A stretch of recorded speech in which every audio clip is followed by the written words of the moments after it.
নমস্কার দাদাভাই দিদিভাই, থাম্বার হেসেলে আপনাদের সবাইকে স্বাগত। আজ আমি বানাবো মুড়ির পকোড়া, কারণ রেমাল ঝড় বৃষ্টির সঙ্গে বিকেলে এই পকোড়া দারুণ জমবে। দেখতে থাকুন, পাশে থাকুন। মুড়ির পকোড়া বানানোর জন্য আমি একটি পাত্র নিলাম। এর মধ্যে 100 গ্রাম বেসন, হাফ চামচ কালো জিরে,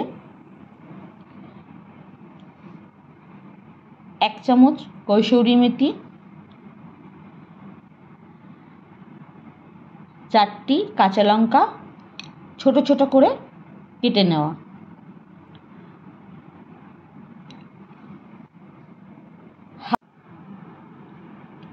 হাফ চামচ আদা গ্রেট,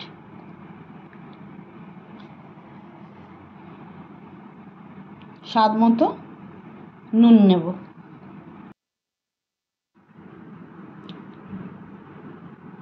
হাফ চামচ জোয়ান দেব। জোয়ান দেওয়া হয়ে গেছে। এবার আমি এটাকে ভালো করে মশলাগুলো সব এর মধ্যে মাখিয়ে নেব।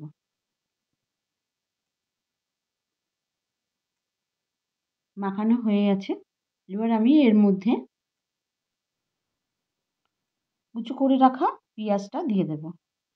পেঁয়াজটা দিয়ে আবার আমি ভালো করে মেশাবো, যেন পেঁয়াজের গায়ে মশলাগুলো লেগে যায়।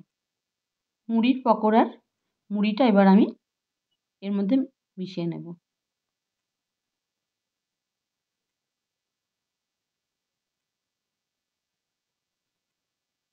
মুড়িটা পুরো ঢেলে নিয়েছি। মুড়িটাকে এবার আমি ভালো করে মশলার মধ্যে মিশিয়ে নেব। এরপরে আমি একটি ডিম ভেঙে নেব, ভেঙে মুড়ির মধ্যে দিয়ে দেব। ডিমটাকে আমি মুড়ি, বেসন, পেঁয়াজ সব মশলার মধ্যে ভালো করে ম্যারিনেট করে নেব। দাদাভাই দিদিভাই, আপনারা লাইক, শেয়ার, কমেন্ট, সাবস্ক্রাইব অবশ্যই করবেন যদি আমার এই রান্নাটা ভালো লেগে থাকে।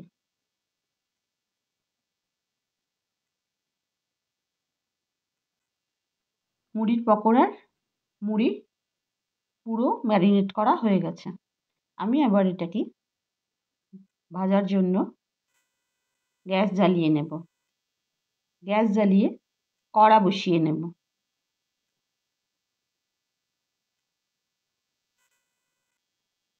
কড়ার মধ্যে আমি সাদা তেল দিয়ে দেব। পরিমাণ মতো তেল দেব, পকোড়া তো একটু বেশি তেল লাগবে। তেল গরম হয়ে গেলে আমি তার আগে দেখে নেব অল্প একটু মুড়ির পকোড়ার মুড়ি ছেড়ে যে তেল গরম হয়েছে কিনা। তারপর আমি আস্তে আস্তে মুড়ির পকোড়াগুলো ছেড়ে দেব তেলের মধ্যে। আস্তে আস্তে উল্টিয়ে পাল্টিয়ে মুড়ির পকোড়াটা লাল লাল করে ভেজে নেব। আর এটা কিন্তু ধিমি আঁচে ভাজতে হবে, না হলে পুড়ে যাবে, ভেতরে সেদ্ধ হবে না।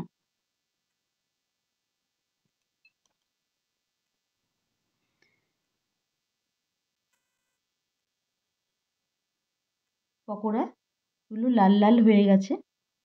এবার আমি আস্তে আস্তে সব কটা পকোড়া তুলে নেব। নিয়ে বাকি যে পকোড়াগুলো আছে সেই পকোড়াগুলো এর মধ্যে ভেজে নেব।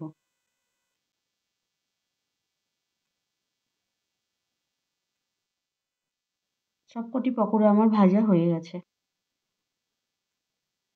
আমি মুড়ি পকোড়াটা ভেঙে দেখাবো কেমন হয়েছে।